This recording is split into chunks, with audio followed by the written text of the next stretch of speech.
Has anyone watched the video that went viral sometime a year ago called Pho is the New Ramen?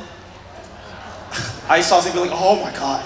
Yes. So for those who don't know, basically Bon Appetit, a Food Network, posted a video where Philadelphia chef Tyler Akins, so Mi-chang, teaches 20 million viewers how to prepare a bowl of pho.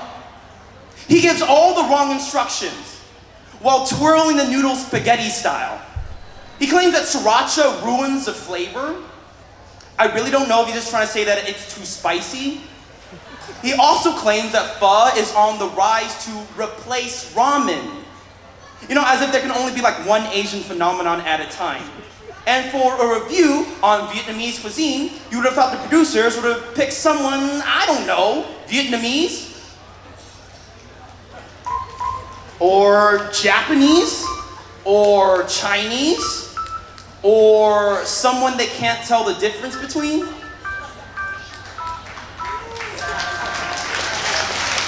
Is there a reason why the YouTube video still shows a man who cannot pronounce my father's name correctly? Why didn't they show someone who looks at a bowl of pho like salvation? What is religion to a starving man?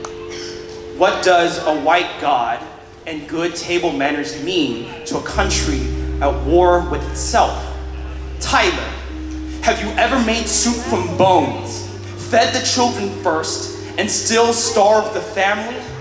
Maybe we drown our soup in sauce because we remember a history seasoned in tears. We remember when uncles bit their wrists just to taste the salt, see even cooking becomes its own trauma. The grip of the ladle, both trigger warning and deliverance to an immigrant. I've never seen my father cry unless he talked about his own father. My father can be a quiet man. My mother, on the other hand, tells me, and I quote, "The universe will give you a pimple for every speck of rice you don't eat off the plate." She's a funny woman. She thinks if she smiles in the interview, the employer won't notice the accent. But they always do. They know she does not belong. Her eyes are a dead giveaway before she even opens her mouth, and every night, she cooks the family a memory, kitchen practice to remember where she came from. One night, she'd cook me a week's worth of pho, only to have it be called worms, the food for savages, by the same white boys who now post my culture on Instagram. But my food is not a fashion statement. My father hates talking on an empty stomach, so really, we can only ever speak over dinner. My food be a bridge made of chopsticks, be the bread blessed by ancestors. How many have died for me to live on for them? My food be a survivor's guilty pleasure, and I am tired of listening to my history being told by someone who does not look like me. I am tired. My bullies ask me to try an overpriced dish that my mom makes better, and I want to see a day where my future son can smile wide and not be called cook, or coin slot, or the failures of America. And he will tell me about his first day at school, where all the other kids tell him how lucky he is to have parents that cook him a meal.